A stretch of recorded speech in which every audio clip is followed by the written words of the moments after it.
జై మీడియాకి స్వాగతం. శివపురాణము 20వ భాగం. అరుణాచలేశ్వరుడు.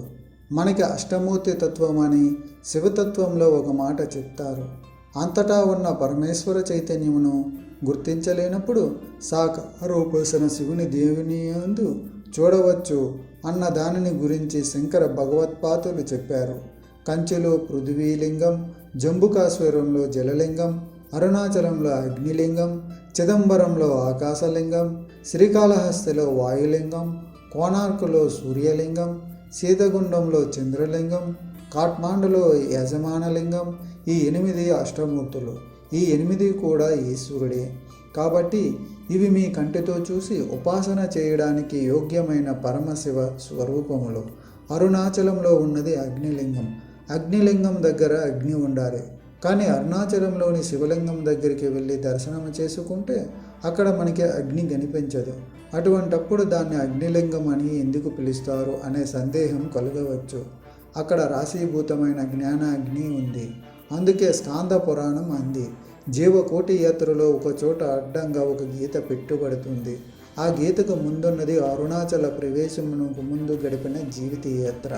అసలు జీవి అరుణాచలంలోకి ప్రవేశించినది లేనిది చూస్తారు. అరుణాచలంలోకి ఒక్కసారి ప్రవేశిస్తే ఆ జీవితం ఇంకొకలా ఉంటుంది.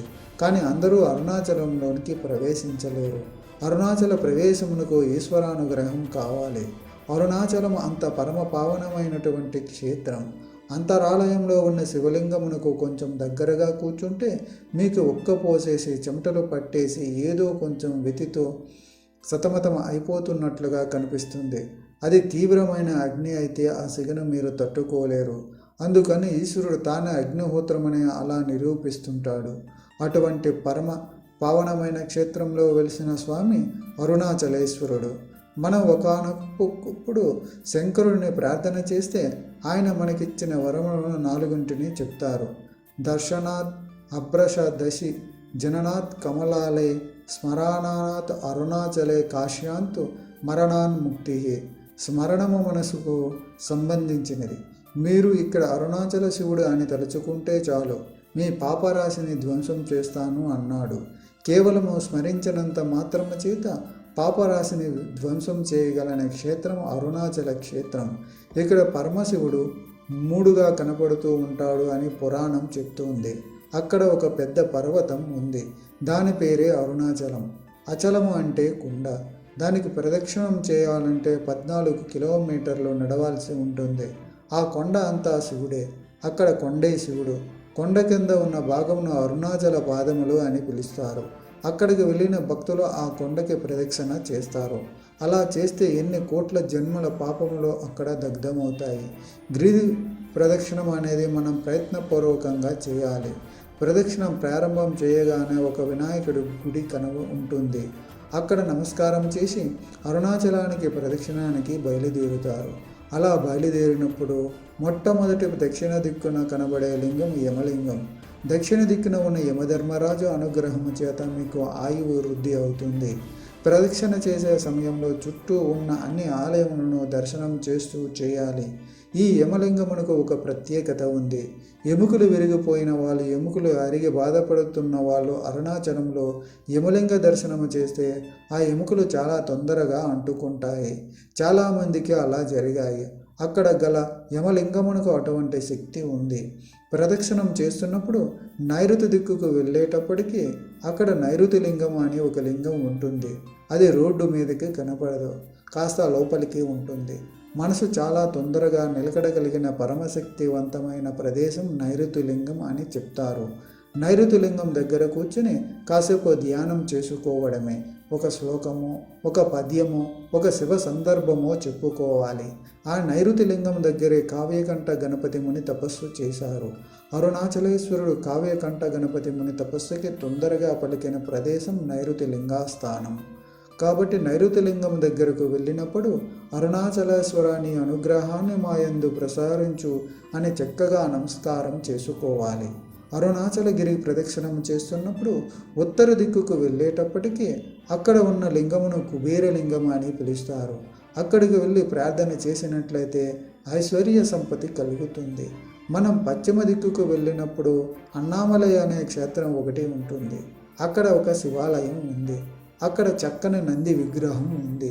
అరుణాచలేశ్వరునికి చేసిన ప్రదక్షిణం ఇహమునందే కాక పరమునందు సుఖమున మోక్షమును కూడా ఇవ్వగలదు. అరుణాచలంలో 3 యోజనముల దూరం వరకు ఏ విధమైన దీక్షకు సంబంధించిన నియమములు లేవు. అరుణాచల క్షేత్రంలో తూర్పు గోపురంలోంచి ప్రవేశిస్తాం. ఆ గోపురంను శ్రీకృష్ణదేవరాయలు నిర్మాణం చేశారు. ఉత్తర దిక్కున మరొక గోపురం ఉంది. ఉత్తర గోపురంలోనికి ఒక్కసారైనా వెళ్ళి బయటకు రావాలి. అరుణాచలంలో అమ్మన్ అనే ఒక ఆవిడ ఒక రోజున ఒక సంకల్పం చేసింది. అప్పటికి అక్కడ అంత పెద్ద గోపురం ఉండేది కాదు. ఈశ్వర, నేను ఐశ్వర్యవంతురాలను కాను. నేను ప్రతి ఇంటికి వెళ్ళి చందా అడిగి వచ్చిన డబ్బుతో గోపురం కడతాను అని చందా ఇవ్వమని అడిగేది.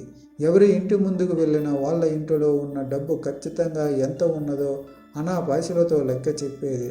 అందుకని ఆవిడ వచ్చేసరికి పట్టుకెళ్ళి చందా ఇచ్చేసేవారు. అలా సంపాదించిన సొమ్ముతో ఆవిడ పెద్ద గోపురం కట్టింది. తప్పకుండా ఉత్తర గోపురంలోంచి ఒకసారి బయటికి వెళ్ళి లోపలికి వస్తూ ఉంటారు. అరుణాచలం దేవాలయంకి ప్రవేశించగానే ఒక సుబ్రహ్మణ్యేశ్వర స్వామి వారి దేవాలయం కనబడుతుంది. రమణ మహర్షి కూడా సుబ్రహ్మణ్యేశ్వర స్వామి అవతారమేనని పెద్దలు భావన చేస్తారు.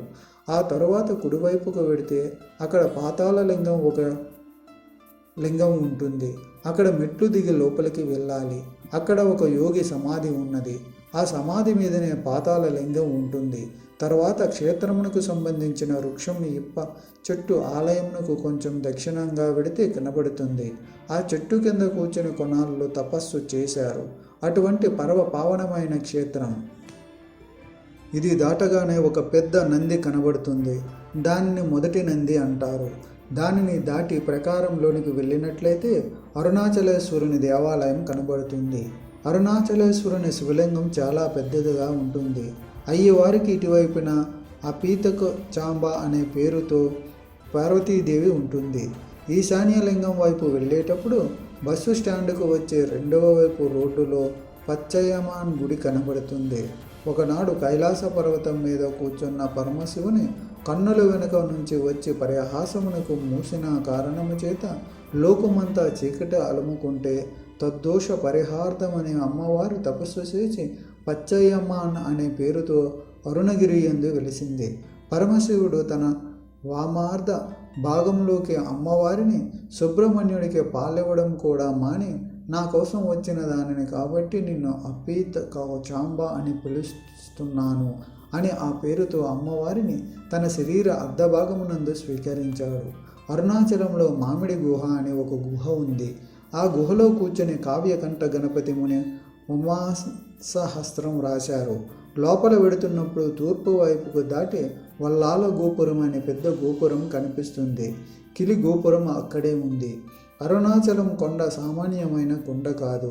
శివుడు స్థూల రూపంలో ఉన్నాడు, కొండగా ఉన్నాడు. దేవాలయమునందు శివలింగంగా ఉన్నాడు. అరుణాచలం కొండ మీద దక్షిణామూర్తిగా ఇప్పటికీ ఉన్నాడని అంటారు. అరుణాచలగిరి ప్రదక్షిణ చేసేటప్పుడు శాస్త్రంలో ఒక మర్యాద ఉంది. ఎవరైనా ప్రదక్షిణ చేసే సమయంలో వాళ్ళ కాలు కానీ వేళ్ళు కానీ తెగి నెత్తురు దారలై కారితే వేరొకరికి ఆ రక్తధారణ ఆపే అధికారం లేదు. సాక్షాత్తు శ్రీ మహాలక్ష్మి వచ్చి తన పట్టు చీర కొంగు చింపి కట్టుకొడుతుంది అని ప్రమాణము. స్కాంద పురాణం అలా చెప్పింది. కాబట్టి అరుణాచలమే. అచలము అంటే కదలనివాడు, కదలనిది అంటే జ్ఞానము. ఎప్పుడూ తనలో తాను రామించే పరమేశ్వరుడు అచలుడై ఉంటాడు. అరుణము అంటే ఎర్రనది, కారుణ్యమూర్తి, అపారమైన దయ కలిగినది అమ్మ. అమ్మ అయ్య కలిసింది అరుణాచలం కొండ. భగవాన్ రమణుల మూర్తి ప్రతి ఇంట ఉండాలి. అందరం తిరువణామలై వెళ్ళాలి. అందరం గిరి ప్రదక్షిణం చేయాలి. మన పిల్లలకు అటువంటి మహాపురుషుని గురించి చెప్పాలి. సూరి నాగమ్మ లేఖల పుస్తకం తప్పకుండా ఇంట్లో ఉంచుకుంటే మంచిది. ఆ పుస్తకం సులభ శైలిలో ఉంటుంది. రమణులు ఎప్పుడెప్పుడు ఏమి మాట్లాడారో ఆ పుస్తకంలో చదువుతుంటే మీరు రమణాశ్రమంలో ఉన్నట్లుగా ఉంటుంది. రమణుల అనుగ్రహమును మనం పొందుతాము. ఈ వీడియోలు మీకు నచ్చినట్లయితే కనుక లైక్ చేయండి, షేర్ చేయండి, కామెంట్ చేయండి. మరిన్ని వీడియోల కోసం సబ్స్క్రైబ్ కూడా చేయండి.